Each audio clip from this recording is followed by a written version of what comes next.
بسم الله الرحمن الرحيم. فستعلق بي واحتل وجداني صلی اللہ علیہ وسلم نے فرمایا لو كان بعدي نبيا لكان عمر.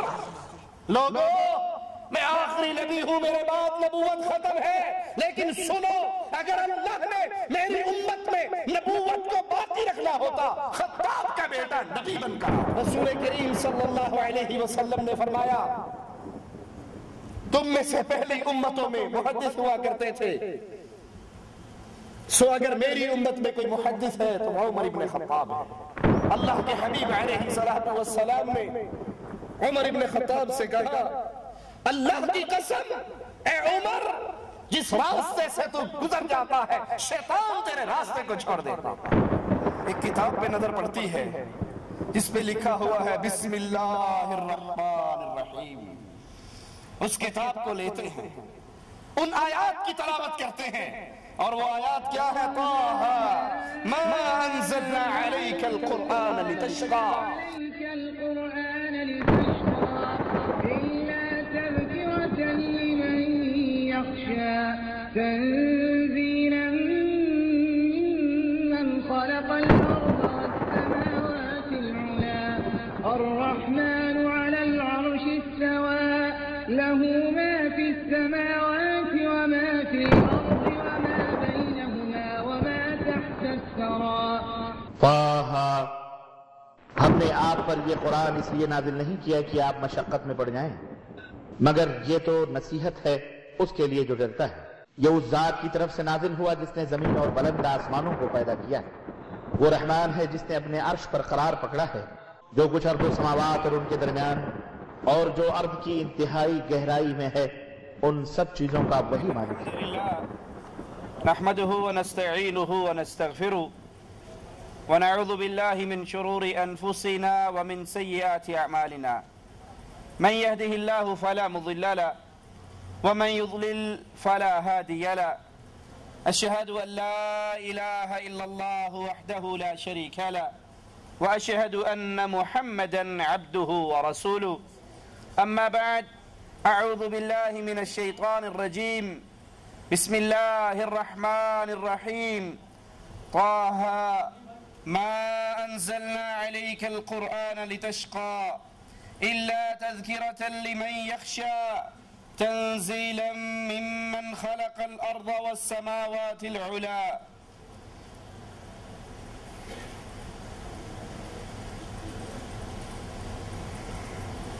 آسمان کے تارے اتنے زیادہ اور لا تعداد ہیں کہ کوئی ان تاروں کو گننا چاہے باوجود کوشش کے وہ ان تاروں کو گن نہیں سکتا. امت محمد کریم صلی اللہ علیہ وسلم میں ایک ایسی ہستی اور ایک ایسی ذات بھی ہے جس طرح پوری دنیا کوشش کر لے آسمان کے تاروں کو نہیں گن سکتی، اسی طرح آقا علیہ السلام کے اس ساتھی اور اس صحابی کی نیکیوں کو بھی کوئی نہیں گن سکتا. عائشہ رضی اللہ تعالی عنہا مومنوں کی ماں آسمان پہ چمکتے ہوئے تاروں کو دیکھتی ہیں، آقا علیہ السلام سے سوال کرتی ہیں یا رسول اللہ صلی اللہ علیہ وسلم، جس طرح یہ آسمان کے لا تعداد تارے ان کو کوئی گن نہیں سکتا، کیا آپ کی امت میں کوئی خوش نصیب ہے کہ اس کی نیکیاں بھی اتنی ہی ہو جتنی آسمان کے یہ ستارے ہیں؟ رسول کریم صلی اللہ علیہ وسلم مسکرائے، کہا ہاں عائشہ، میری امت میں ایک شخص ہے جس طرح کوئی آسمان کے ستاروں کو نہیں گن سکتا، اسی طرح عمر ابن خطاب کی نیکیوں کو بھی کوئی نہیں گن سکتا. عمر ابن خطاب رضی اللہ عنہ وارضا، جن کی کنیت ابو حفص، ولادت رسول صلی اللہ علیہ وسلم کے 13ویں سال مکہ میں پیدا ہوئے. زمانہ جہلیت میں, دور جہلیت میں بھی عرب کی سفارت کا عہدہ امیر عمر رضی اللہ عنہ وارضاہ کے پاس تھا. تجارت آپ کا پیشہ, اور اسی تجارت کے پیشے سے منسلک ہو کر اتنی ترقی پائی کہ شاہان روم و فارس کے دربار میں آپ کا اثر و رسوخ تھا. نبوت کے 6 سال عمر رضی اللہ عنہ وارضاہ لا الہ الا اللہ کے توحیدی نعرے کو اپنے سینے سے لگاتے ہیں, اسلام میں داخل ہوتے ہیں, اور اسلام لانے سے پہلے مسلمانوں کے اور آقا علیہ الصلوۃ والسلام کے شدید ترین مخالف اور دشمن. ایک دن گلے میں تلوار لٹکائی ہوئی غصے سے گزر رہے ایک مسلمان جس نے اپنے ایمان کو ابھی تک چھپایا ہوا تھا, وہ دیکھتے ہیں تو کہتے ہیں عمر کہاں کا ارادہ ہے, غصے میں ہو, ننگی تلوار گلے میں ہے.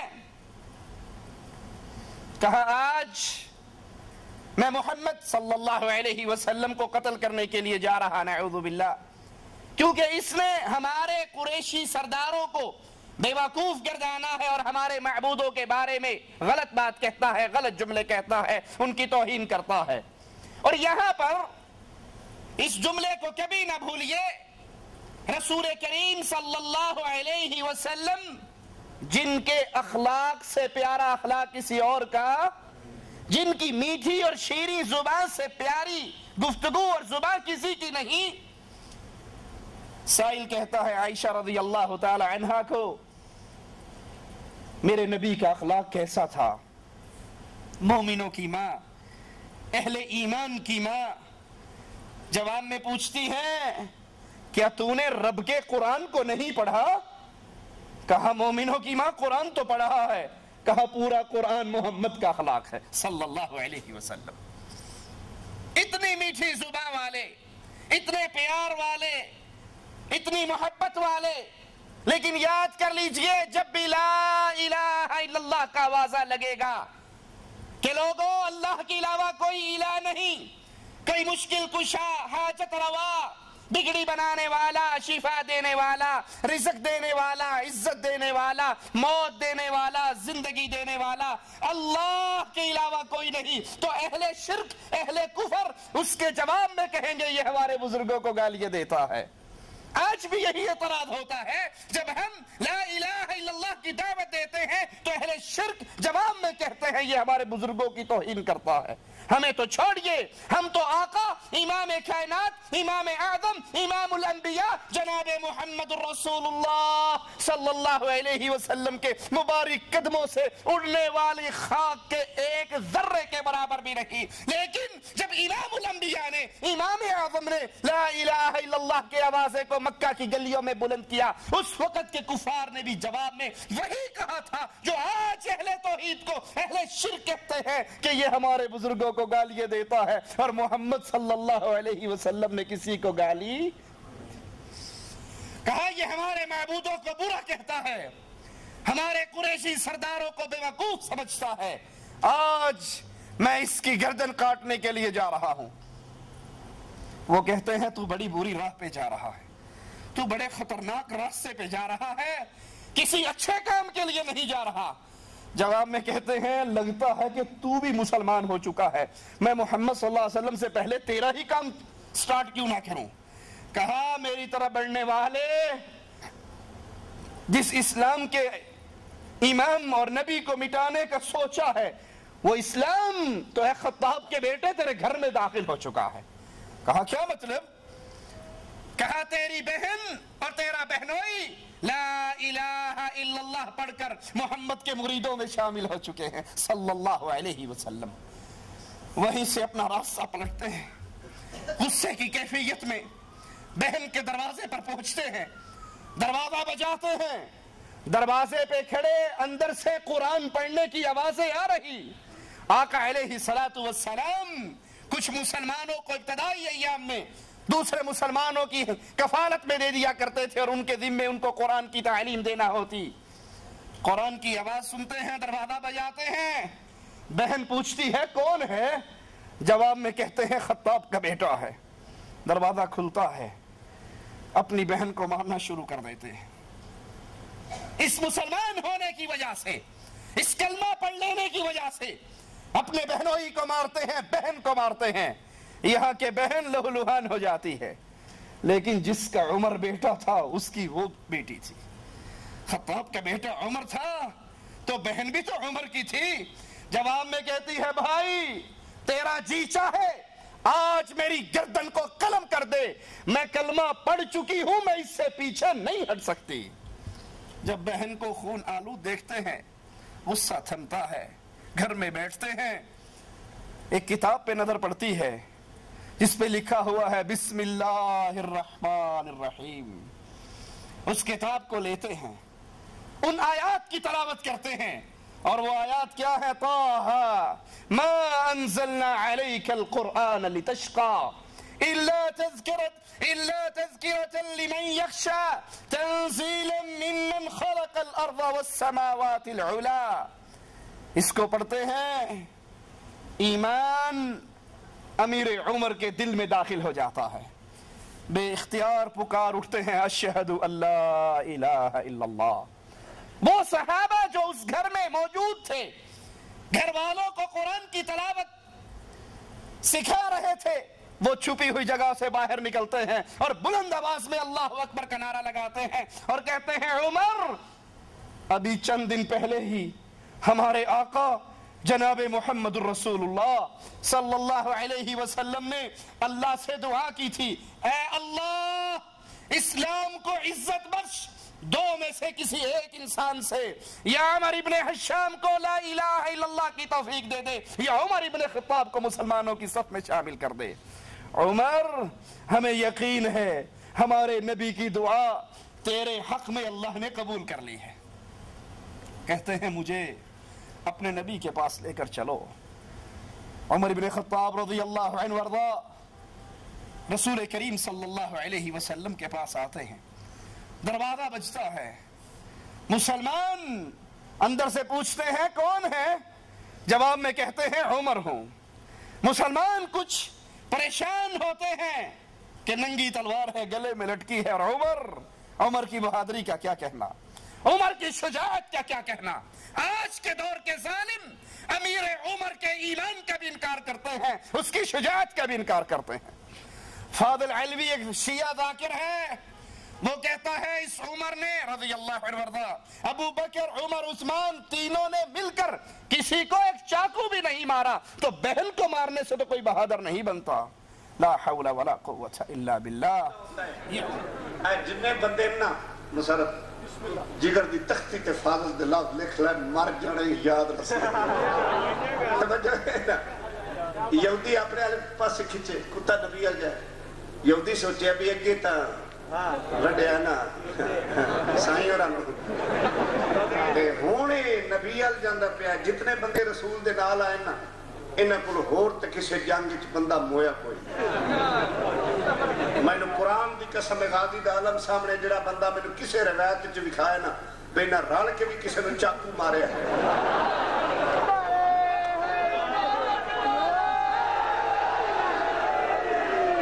میں مذہب چھوڑ دے سا تے وقت بہن نو کٹن نال تا بندہ بہادر نہیں نہ بندا. یہ عمر کے ایمان کے منکر, یہ عمر کی بہادری کے منکر, اور جو صحابہ کے ایمان کا منکر ہے مومن اس کو مومن نہیں مانا کرتے. حمزہ اللہ کا شیر حمزہ رضی اللہ عنہ وارضا, سید الشہداء حمزہ اندر بیٹھے ہیں. جب پتہ لگتا ہے کہ عمر ابن خطاب آیا ہے, کہتے ہیں دروازہ کھول دو. اگر یہ نیک نیت سے آیا ہے تو اس کو خوش آمدید کہا جائے گا, اور اگر یہ بری نیت سے آیا ہے حمزہ عمر کی تلوار سے عمر کی گردن کو کاٹ ڈالے گا. دروازہ کھلتا ہے, امیر عمر اندر داخل ہوتے ہیں, دو صحابہ اس کی بازوؤں کو پکڑتے ہیں. آقا علیہ السلام کہتے ہیں عمر کی بازوؤں کو چھوڑ دو. اٹھ کر عمر کے دامن کو پکڑ کے جھٹکتے ہیں اور کہتے ہیں عمر ایمان لے آؤ, اسلام لے آؤ. فوراً آواز لگاتے ہیں اشہد ان لا الہ الا اللہ و اشہد ان محمد رسول. اہل ایمان جو چھپ کر اللہ کی عبادت کیا کرتے تھے. میرے عمر کی بہادری کا انکار کرنے والوں، میرے عمر پر تہمت لگانے والوں، اس کی توہین کرنے والوں، کاش تمہارے دل میں ایمان کا کوئی ذرہ ہوتا تو تم محمد کے کسی صحابی کی توہین نہ کرتے. مسلمان چھپ کر اللہ کا نام لیا کرتے تھے، اور اس دن اتنی بلند آواز سے عمر کے اسلام لانے پر نعرہ تکبیر بلند ہوتا ہے کہ مکے کی گلیاں گونج اٹھتی ہیں. مسلمان پہلی مرتبہ اللہ کے نام کو اتنی بلندی سے مکے کی گلیوں میں بلند کرتے ہیں، اس آوازیں کو بلند کرتے ہیں، باہر نکلتے ہیں، کھل کر شرعام اللہ کی توحید کی آواز کو پہنچاتے ہیں. ماموں کے گھر جاتے ہیں، ماموں کو کہتے ہیں میں مسلمان ہو چکا ہوں. ماموں کہتا ہے ایسا نہ کرنا، یہ غلط حرکت نہ کرنا. کہا تم کہتے ہو نہ کرنا، میں کر چکا ہوں، اشہد ان لا الہ الا اللہ. ماموں گھر سے نکال دیتے ہیں. ایک اور قریشی سردار کے پاس جاتے ہیں، ان کو جا کر اس کی خبر دیتے ہیں، وہ بھی اپنے گھر سے نکال دیتا ہے. پھر جمیل بن عمر کے پاس جا کر امیر عمر اپنے ایمان کا آوازہ بلند کرتے ہیں. وہ فوراً بھاگتا ہے، خانہ کعبہ میں پہنچتا ہے، قریش قوم موجود ہے، اور ان کے سامنے کہتا ہے سنو، عمر ابن خطاب بھی محمد کے مریدوں میں شامل ہو چکا ہے. یہ سارے قریشی اٹھتے ہیں، حضرت عمر رضی اللہ عنہ وارضاہ کو مارنا شروع کر دیتے ہیں. عمر کے ماموں سے یہ منظر دیکھا نہیں جاتا، آستینے چڑھا کر آتے ہیں اور کہتے ہیں سنو، میں عمر کو پناہ دیتا ہوں، آج کے بعد کوئی عمر پہ ہاتھ نہ اٹھائے. لیکن عمر کی غیرت برداشت نہیں کرتی کہ عام مسلمانوں پر ظلم ہو اور یہ ماموں کی پناہ میں رہے. ماموں سے کہتے ہیں ماموں، میں تیری پناہ کو تیرے حوالے کرتا ہوں، میں اپنے اللہ کی پناہ میں ہوں. ابن عباس رضی اللہ عنہما فرماتے ہیں رسول کریم صلی اللہ علیہ وسلم نے فرمایا تمہیں شک ہے امیر عمر کی شجاعت کا؟ تو آؤ امیر عمر کی شجاعت کی گواہی کائنات کا عام بندہ نہیں، کائنات کا سب سے عظیم بندہ محمد رسول اللہ دے رہا صلی اللہ علیہ وسلم. میرے ماں باپ قربان ہو جائیں میرے آقا پہ.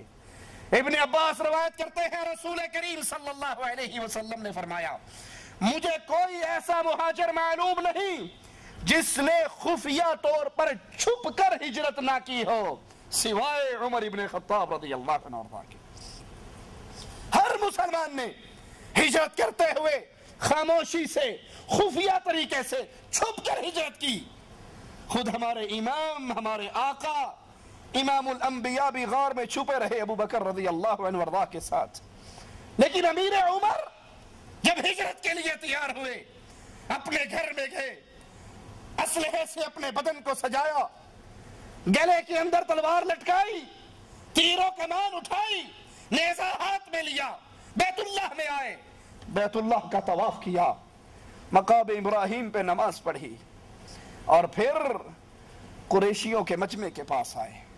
کہا سنو، خطاب کا بیٹا ہجرت کر رہا ہے، تم میں سے جو اپنی ماں کو رلانا چاہتا ہے، اپنے بیٹے کو ماتم میں مبتلا کرنا چاہتا ہے، اپنی بیوی کو بیوہ کرنا چاہتا ہے، وہ اس وادی کے پار عمر سے آ کر مل لے. عمر اعلان کر کے جا رہا ہے میں رسول کے پاس جا رہا ہوں. کسی کافر کو عمر سے ٹکر لینے کی طاقت نہ ملی. وہ عمر رضی اللہ عنہ وارضاہ جن کی بہادری کی گواہی، جن کی شجاعت کی گواہی محمد رسول اللہ صلی اللہ علیہ وسلم نے دی. اور پھر اسلام لانے کے بعد جتنے غزوات ہوئے، جتنی جنگیں ہوئیں، عمر ابن خطاب محمد کریم صلی اللہ علیہ وسلم کے ساتھ رہے، ہر جنگ میں نبی کے ساتھ ہی. یہ عمر اور ابو بکر وہ ہستی ہے جو جنگ میں نبی کے ساتھ ہی، جو امن میں نبی کے ساتھ ہی، جو قبر میں نبی کے ساتھ ہی، جو جنت میں نبی کے ساتھ ہی. تم اگر نبی کو مانتے ہو تو نبی کے دو وزیروں کو ماننا پڑے گا، اور جو نبی کے وزیروں کو نہیں مانتا وہ حقیقت میں محمد کو نہیں مانتا صلی اللہ علیہ وسلم. احد کا معرکہ جب مسلمان ایک پہاڑی پہ پناہ لے لیتے ہیں، ابو سفیان اور عمر کی عزت رضی اللہ عنہ وارضا، آپ کا مقام، مسلمانوں میں آپ کی شان کتنی تھی، اس کا جواب ایک کافر سردار سے لیتے ہیں۔ احد کے اندر ابو سفیان آتا ہے، آواز لگاتا ہے، ابھی تک کفار کی صف میں ہے، کلمہ نصیب نہیں ہوا، کہتے ہیں محمد زندہ ہے صلی اللہ علیہ وسلم۔ آقا نے کہا خاموش رہو، کوئی جواب نہ دے۔ ابو سفیان میرے نبی کا نام لینے کے بعد پھر یہ نہیں پوچھتا علی زندہ ہے، عباس زندہ ہے، حسن زندہ ہے، حسین زندہ ہے، پوچھا محمد زندہ ہے، جواب نہیں ملا، فوراً کہا ابو بکر زندہ ہے۔ وہ بھی جانتا تھا محمد کے بعد مقام ہے تو ابو بکر کا ہے رضی اللہ عنہ وارضا۔ خاموشی رہی، پھر پوچھتا ہے عمر زندہ ہے یا مارا گیا، جواب نہیں ملتا، کا نعرہ لگاتا ہے۔ آقا کہتے ہیں خطاب کے بیٹے جواب دو۔ کہا رسول کریم کیا جواب دوں؟ کہا اس نے نعرہ لگایا، تم اللہ کی عزت کا نعرہ لگاؤ، کہو اللہ ہمارا مولا ہے، تمہارا کوئی مولا نہیں ہے۔ ابو سفیان کے سوالوں کا جواب مسلمانوں میں سے عمر بن خطاب رضی اللہ عنہ دیتے۔ اگر عمر کی خدمات کو ذکر کرنا شروع کریں، ایک درس نہیں راتیں گزر جائیں، عمر کی خدمات اور عمر کا مسلمانوں پہ احسان کے واقعات ختم نہیں ہو سکتے۔ قرآن کریم کی کو جمع کرنا، اگرچہ اس کا آغاز ابو بکر صدیق رضی اللہ عنہ وارضا کی خلافت میں ہوا، لیکن اس کا مشورہ حضرت عمر نے دیا تھا، اس کا مشورہ امیر المؤمنین کے سامنے یہ تجویز حضرت عمر کی تھی۔ مسلمان بڑے شوق سے تراویح پڑھتے ہیں اور مسلمانوں کو تراویح سے بڑی محبت ہے، جس طرح مسلمانوں کو تراویح سے محبت ہے، اہل شرک کو تراویح سے نفرت ہے۔ اللہ کے نبی صلی اللہ علیہ وسلم نے ایک رات تراویح ادا کی، رات کی نماز ادا کی، مسلمانوں نے آپ کے ساتھ ادا کی، دوسری رات پھر ادا کی، اور ایک رات آتی ہے مسلمان جمع ہو جاتے ہیں، نبی اپنے حجرے سے باہر نہیں نکلتے۔ مسلمان نبی کو اطلاع دینے کے لیے کوئی کھانستا ہے، کوئی آواز لگاتا ہے، بتانے کی کوشش کر رہا ہے، ہم انتظار کر رہے ہیں، لیکن میرے آقا کا ادب یہ ہے کہ سب انتظار میں بیٹھتے ہیں۔ فجر کے وقت اللہ کے حبیب علیہ الصلوۃ والسلام باہر آتے ہیں اور کہتے ہیں مجھے پتہ لگ گیا تھا کہ تم نماز رات کی یہ نماز، تراویح کی نماز پڑھنے کے لیے باہر آئے ہو، میں خود جان بوجھ کر باہر نہیں نکلا کہ کہیں تمہارے اس ذوق اور شوق کو دیکھ کر اللہ تم پہ یہ نماز فرض نہ کر دے، ہمارے ماں باپ قربان ہو جائیں ہمارے نبی صلی اللہ علیہ وسلم۔ کتنی رحمت میرے آقا کی اپنی امت کے لیے، کتنی فکر میرے آقا کی اپنی امت کے لیے، کہ اب تم تو بڑے شوق سے آئے ہو، کہیں تمہارے شوق کو دیکھ کر اللہ تم پہ فرض نہ کر دے اور میری امت پر بھاری نہ پڑے۔ اور فرض ہونے کا سلسلہ کب تک ممکن تھا؟ جب تک اللہ کا نبی زندہ تھا، اور جب اللہ کے حبیب دنیا چھوڑ کر اگلے جہان کے لیے رخصت ہو گئے، شریعت پوری ہو گئی، وحی آنی بند ہو گئی، تو اب فرضیت والا معاملہ ختم ہو گیا۔ امیر المؤمنین عمر بن خطاب رضی اللہ عنہ وارضا نے مسلمانوں کے اس جوش کو دیکھا، نبی کی اس محبت کو دیکھا اس نماز کے لیے، تو پھر مسلمانوں کو حکم دیا، 2 صحابہ کی ڈیوٹی لگائی کہ تم نبی کے صحابہ کو 11 رکعت تراویح کی نماز پڑھایا کرو۔ فاضل علوی کہتا ہے ایک رات تراویح کی نماز پڑھ لو، کہتا میرا تو جواب ہے میں نہیں پڑھ سکتا۔ ہم نے تو پہلے کہا ہے اس نماز سے محبت اہل ایمان کو ہے، اسی لیے رسول کے صحابہ نبی کے انتظار میں بیٹھے رہے۔ کہتے ہیں یہ تراویح، کہتے میں نے مولوی سے پوچھا تراویح کیوں پڑھتے ہو؟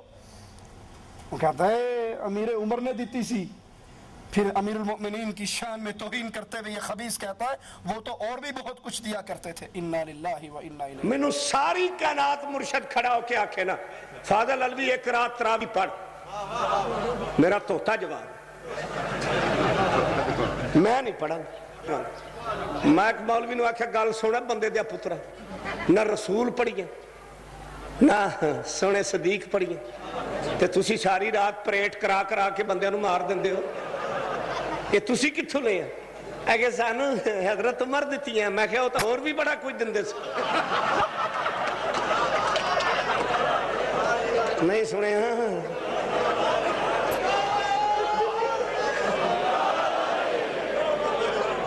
ابھی الصلاۃ خیر من النوم ہونا ہی دیتی ہے نا. لا حول ولا قوة الا باللہ.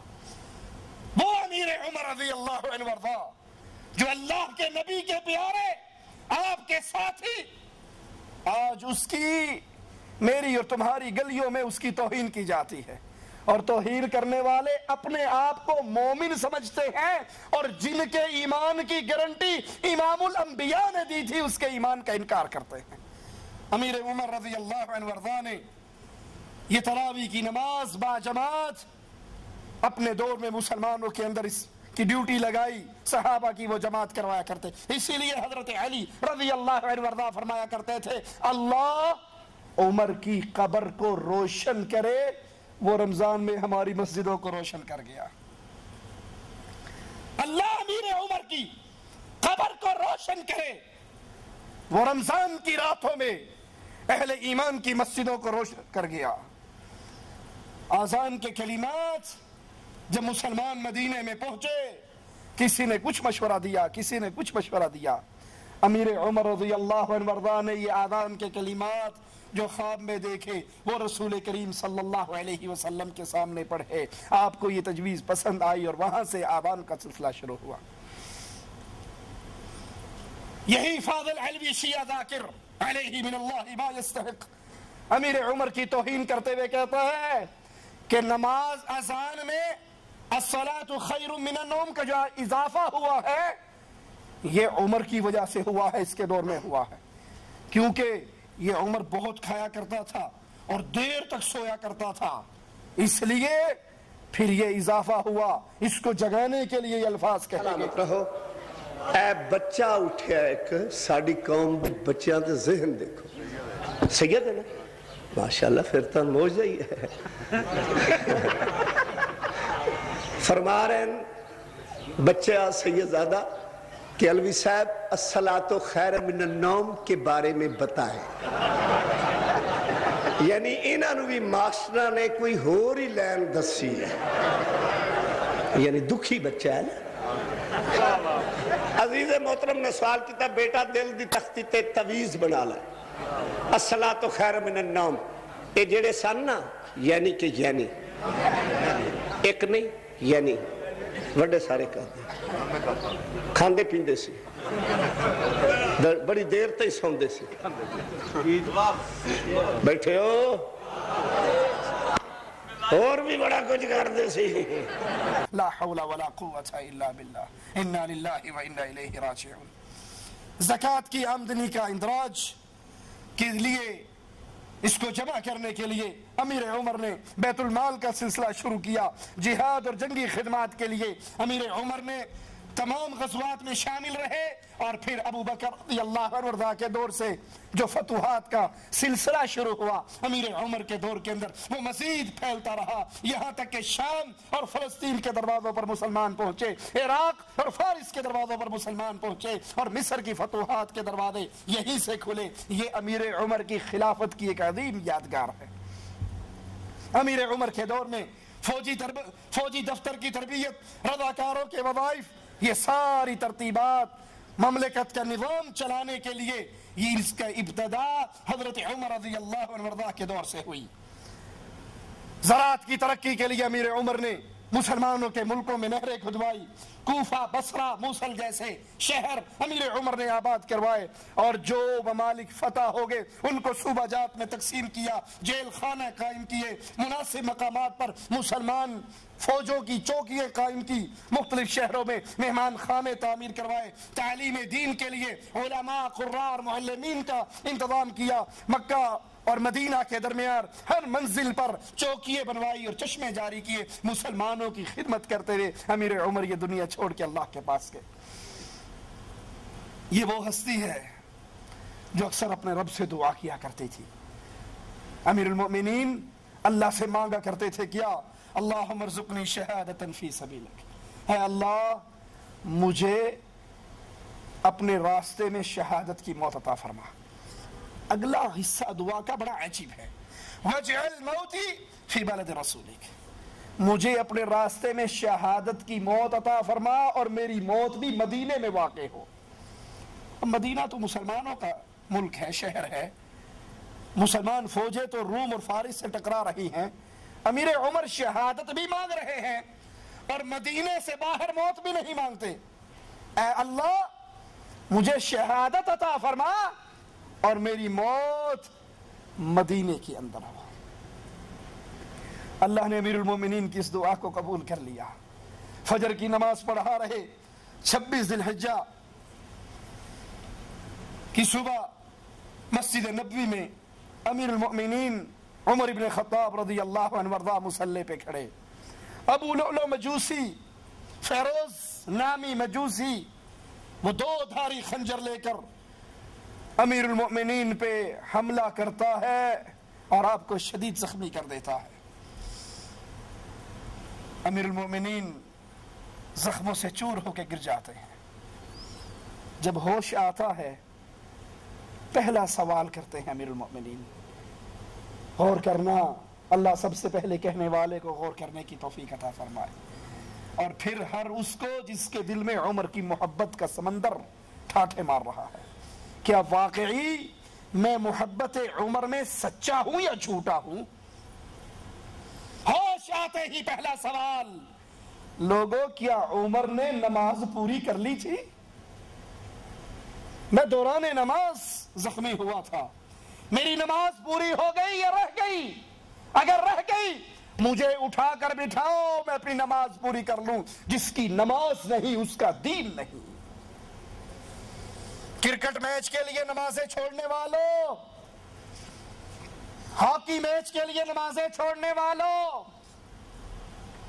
نرم گرم بستروں میں پڑے ہوئے جاگ کر آذان سن کر حی علی الصلاۃ حی علی الفلاح کی صدائیں سن کر پھر اپنے بستروں میں لیٹے رہنو، کروٹیں بدل کر سو جانے والوں، کیا تمہارا امیر المومنین سے کوئی رشتہ ہے؟ وہ تو موت و حیات کی کشمکش میں ہے، وہ تو آخری سانسوں میں ہے، اور اس وقت بھی امیر عمر کو فکر کیا ہے کہ میری نماز رہ تو نہیں گئی؟ جس کی نماز نہیں اس کا دین نہیں۔ امیر المؤمنین وہ عظیم ذات، زندگی کے آخری لمحات تک میرے نبی کی حدیثوں کی حفاظت کرنے والے، میرے نبی کی سنتوں کی فکر کرنے والے۔ ایک نوجوان آتا ہے اس حال کے اندر، امیر المومنین کو دیکھنے کے لیے آتا ہے، اور جب عیادت کر کے واپس جاتا ہے آپ کی نظر اس کے ٹخنوں پہ پڑتی ہے، اس کی شلوار، اس کا کپڑا اس کے ٹخنوں سے نیچے ہے۔ ہم کیا کہتے ہیں؟ جی خیر صلی اللہ ہے، کوئی گال نہیں، اونچا کر لو ثواب ہے، نہ کرو گناہ کوئی نہیں۔ اور اگر کوئی اپنے کپڑے کو ٹخنے سے بلند کرتا ہے نبی کی سنت پہ عمل کرتے ہوئے، تو بجائے اپنے دل میں یہ جذبہ پیدا کرنے کے کہ میں بھی سنت پہ عمل کروں، اس کا مذاق اڑایا جاتا ہے۔ کوئی کہتا ہے چھوٹے پائی دی شلوار پائیں، کوئی کہتا ہے بارش ہو رہی ہے تو انہیں کپڑے کیوں ٹانگے ہوئے، کوئی کہتا ہے بکریاں چرانے جا رہا ہے، کوئی کہتا ہے کپڑا بچا رہا ہے۔ ایک تو یہ ظلم کہ ہم نبی کی حدیث کی مخالفت کرتے ہیں، میرے نبی نے فرمایا جو کپڑا ٹخنے سے نیچے ہے یہ جہنم کی آگ میں ہے۔ ایک تو یہ جرم کہ حدیث محمد پہ عمل نہیں کرتے صلی اللہ علیہ وسلم، اور اس سے بڑا گناہ یہ کہ حدیث پہ عمل کرنے والے کی بے عزتی بھی کرتے ہیں۔ لیکن نبی کے صحابہ اپنے نبی کی ایک ایک سنت پہ کٹنے اور مرنے والے، زندگی کے آخری لمحات اس میں بھی کہتے ہیں اس کو واپس بلاؤ، اور جب واپس آ جاتا ہے مسجد میں آ کر شلوار فولڈ کر کے پینٹ اونچی کر کے نماز پڑھنے والوں، اور واپسی پہ مسجد کے گیٹ پر ہی نیچی کر لینے والوں، جیسے دین صرف مسجد کے اندر ہے، راضی رہے رحمان ناراض نہ ہو شیطان، ایتھے اونچی کر لو باہر جا کے ہیٹ کر لے جائے، باہر رب کوئی نہیں، رب صرف مسجد ہی ہے۔ لا حول ولا قوت الا باللہ۔ کہا واپس بلاؤ، یہ واپس پلٹتا ہے، کہتے ہیں بھتیجے اپنی شلوار کو اونچا کر، یہ تیرے دل کو پاک رکھے گی، تیرے کپڑے کو بھی پاک رکھے گی۔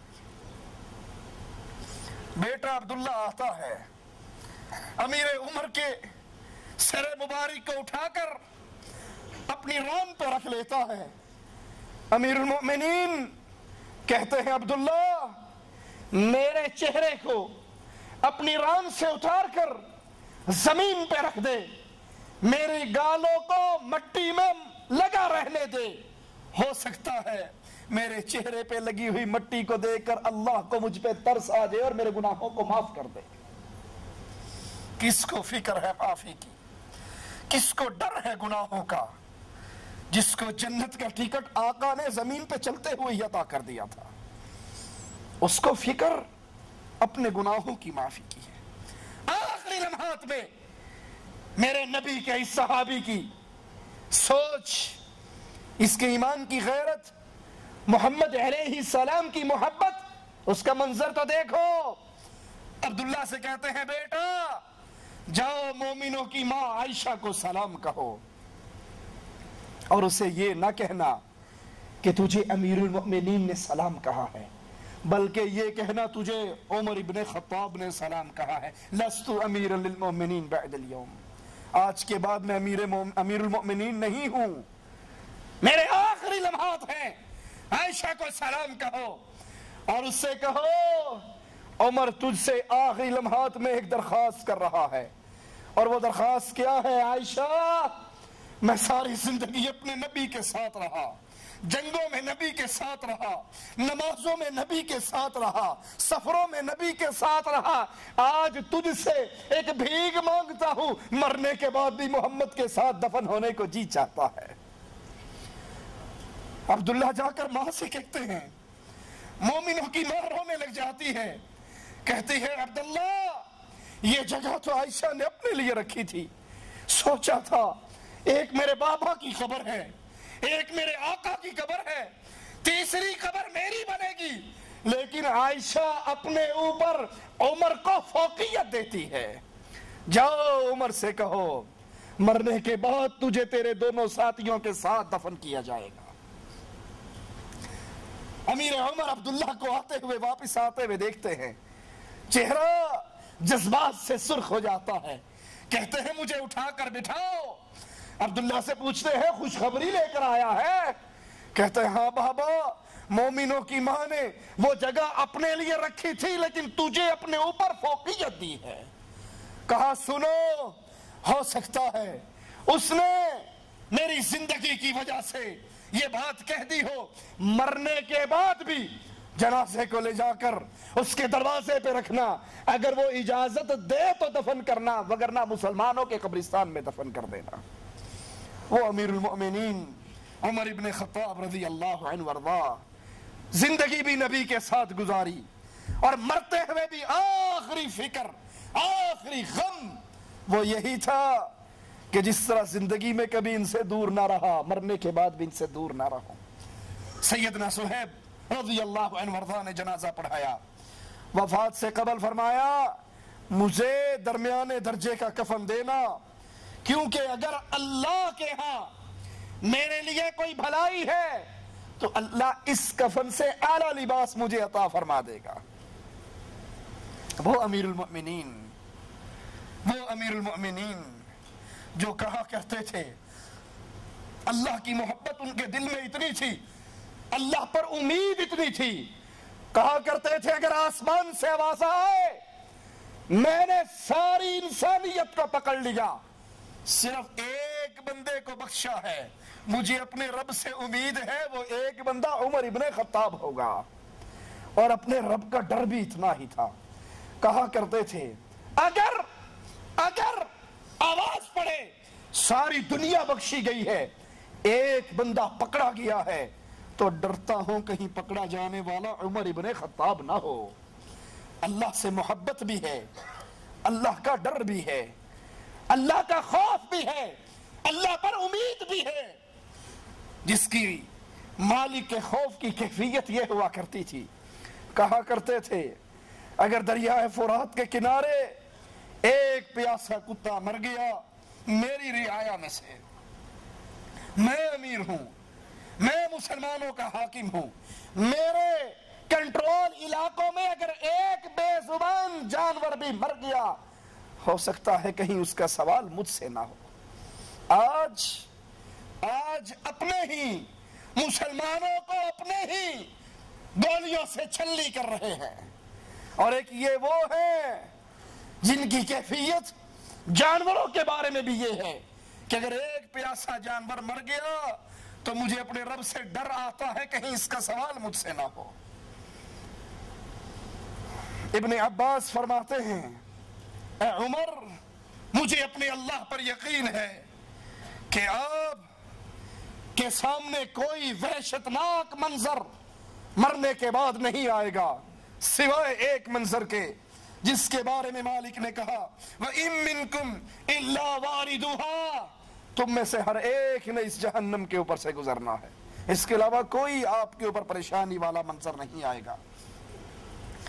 ابن عباس فرماتے ہیں عمر آپ امیر المومنین اور سید المومنین ہیں، آپ اللہ کی کتاب کے مطابق فیصلہ کرنے والے۔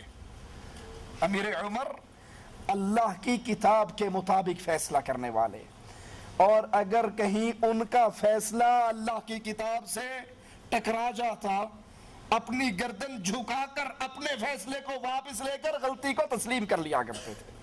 اعلان کیا تھا امیر عمر نے میں حق مہر فکس کر رہا ہوں، کوئی کسی عورت کو شادی کے وقت جتنا میں نے فکس کر دیا ہے اس سے زیادہ نہ دے۔ ایک بڑھیا لاٹھی ٹیکتی ہوئی آئی، امیر عمر کے دامن کو پکڑا، کہا امیر المومنین بات تیری مانی جائے گی یا قرآن کی مانی جائے گی؟ قرآن تو ہمیں تعلیم دے رہا ہے کہ اگر تم میں سے کسی نے خزانہ بھی اپنی بیوی کو دے دیا ہو، یا تو خزانہ دینے کی اجازت مل رہی ہے اور آپ فکس کرنے کی باتیں کر رہے ہو، اے عمر بات کس کی چلے گی؟ سر جھکا کر کہتے ہیں عمر نے غلط کہا ہے، بڑھیا نے ٹھیک کہا ہے۔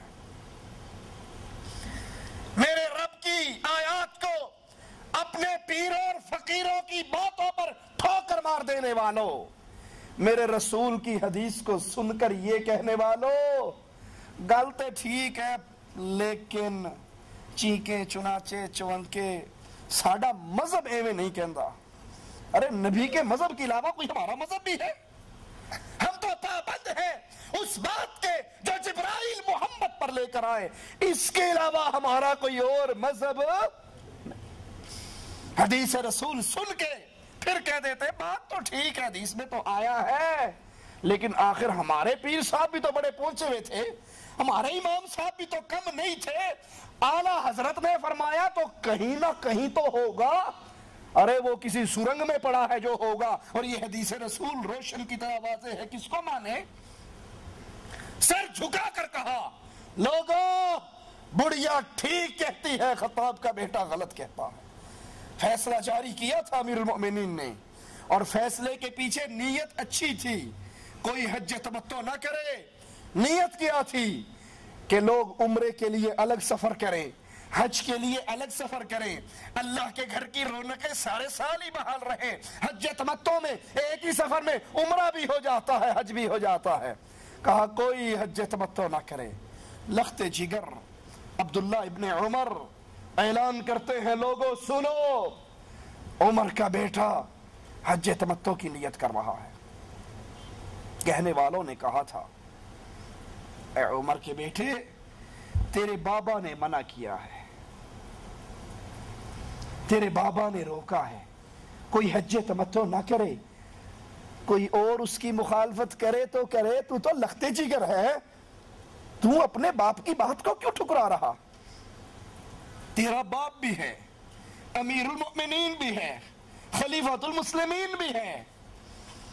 کہا مجھے میرے باپ کی بات یاد دلانے والوں، میرے سامنے دلیل باپ پیش کرنے والوں، نزل الشریعہ علی محمد صلی اللہ علیہ وسلم وما نزل الشریعہ علی ابی۔ تم کہتے ہو میرے بابا نے کہا ہے، اور میں کہتا ہوں لوگوں جبرائیل قرآن لے کر کبھی میرے بابا پر نہیں آیا، فاطمہ کے بابا پر آیا ہے۔ میرے بابا کی بات قانون بنے گی یا محمد کریم کی بات قانون بنے گی؟ کس کی بات پہ عمل ہوگا؟ جاؤ میرے بابا سے کہہ دو تیرا سگا بیٹا تیرا حکم نہیں مانتا، اور اس لیے نہیں مانتا جس کا کلمہ پڑھا ہے اس سے تیری بات ٹکرا رہی ہے۔ عبداللہ ابن عمر کا ایک جملہ اور سنا دوں آپ کو، کہا من ابی، پیو کون ہوتا ہے؟ من ابی، بابا کون ہے، باپ کون ہے؟ ارے مولویوں کے لیے حدیث رسول چھوڑنے والوں، پیروں کے لیے حدیث رسول چھوڑنے والوں، بزرگوں کے لیے حدیث رسول چھوڑنے والوں، اماموں کے لیے قول رسول چھوڑنے والوں، یہاں مولوی پیر فقیر بابا جی کی بات نہیں ہے، امیر المؤمنین عمر ابن خطاب کی بات ہے۔ کہتے ہیں میں نبی، باپ کون ہوتا ہے؟